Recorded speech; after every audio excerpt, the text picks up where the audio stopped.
Assalamualaikum warahmatullahi wabarakatuh, seluruh bangsa dan setanah air.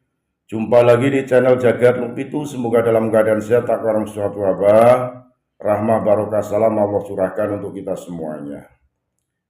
Habib Mahdi berani mengoreksi pernyataan Bang Haji Rhoma Irama.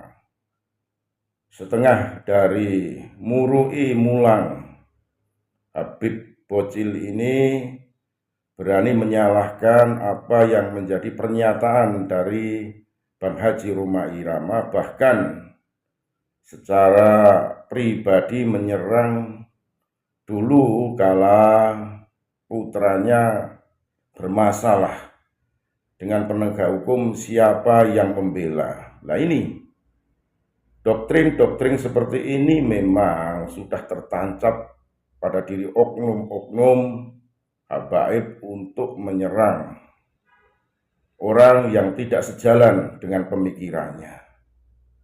Sekelas Bang Haji Rhoma Irama bisa menjadi korban framing, roasting daripada seorang habib kecil yang notabene sudah matang dalam menguasai doktrin untuk membenarkan pendapatnya. Sangat berbahaya bila adat istiadat seperti ini merebak, bahkan mengakar di bumi Nusantara ini. Kita selaku orang awam miris melihat sekelas habib muda sudah berani menyalahkan orang tua. Secara adab sama sekali tidak ada. Keprihatinan kiai-kiai sepuh ini walaupun secara tidak langsung disampaikan di khalayak, tapi lewat orang per orang menitipkan pesan bagaimana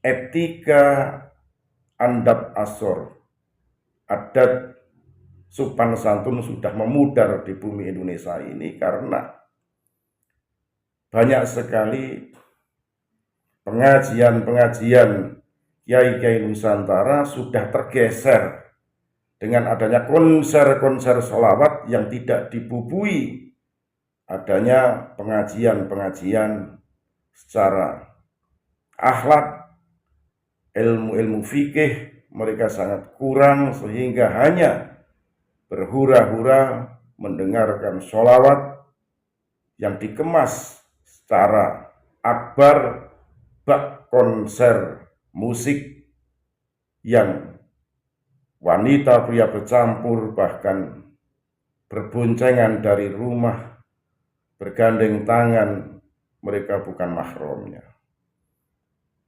Kita simak bagaimana pernyataan Habib Mahdi yang nyenggol Rhoma Irama terkait pernyataannya saat podcast dengan Kiai Madudin. Lihat video berikut ini. Sekali lagi lah mohon maaf, NKRI Hadramaut Nusantara Melita. Assalamualaikum warahmatullahi wabarakatuh. Pak Haji Rhoma Irama, yang mana pada akhir-akhir ini beliau ini ngikut-ngikut ya, istilahnya menyalahkan para habaib keturunan Rasulullah SAW, para sayyid syarif yang tidak mau tes DNA. Dan lucunya di situ beliau seakan-akan sependapat dengan sosok Imaduddin dan kawan-kawannya, yang mana saat-saat ini membuat umat ini berpecah belah, membuat fitnah kepada keturunan Nabi Muhammad SAW. Pak Haji, sebelum saya mulai surat terbuka saya, beberapa waktu lalu saya sempat membuat konten juga pembelaan saya terhadap keluarga Pak Haji, ya, yang mana dibilang anak Pak Haji narkoba lah, apa segala macam, itu kami bela. Kenapa kami bela? Karena memang seorang pendakwah nggak boleh disalahkan hanya karena kesalahan anaknya, seperti itu ya Pak Haji ya. Nah, saya hanya mengingatkan saja.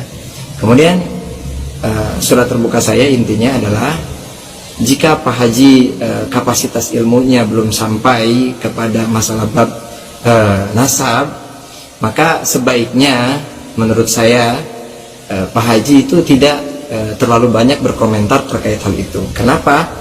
Karena penentuan nasab ini Pak Haji bukan dari tes DNA, bukan ya, tapi ada ilmunya sendiri, ilmu nasab secara turun temurun dan lain sebagainya sampai ke Rasulullah SAW gitu. Jadi Pak Haji, menurut ilmu kedokteran juga nggak bisa, ya nggak bisa dites DNA, nggak bisa untuk masalah terkait nasab, terkecuali misalkan anak Pak Haji ini baru lahir, ya pengen nentuin tuh karena ada kecurigaan, baru bisa tuh dites DNA seperti itu.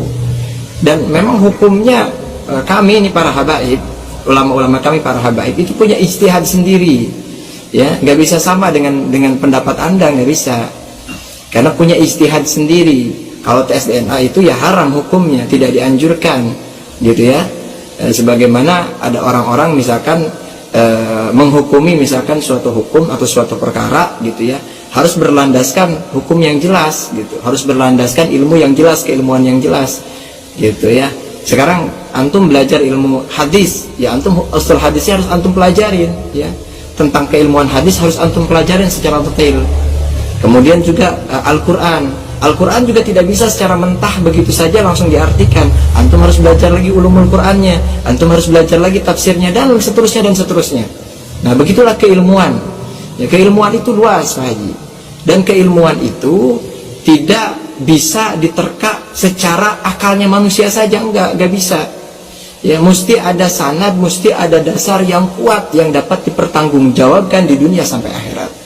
Makanya kenapa kok ada ijtihad ulama kami daripada habaib ini, ada ijtihad tidak membolehkan mengharamkan ataupun mengharamkan daripada tes DNA tersebut gitu, bukan karena takut, bukan. Mungkin seperti itu saja, wallahu alam. Mohon maaf kalau ada kesalahan Pak Haji ya. Assalamualaikum warahmatullahi wabarakatuh.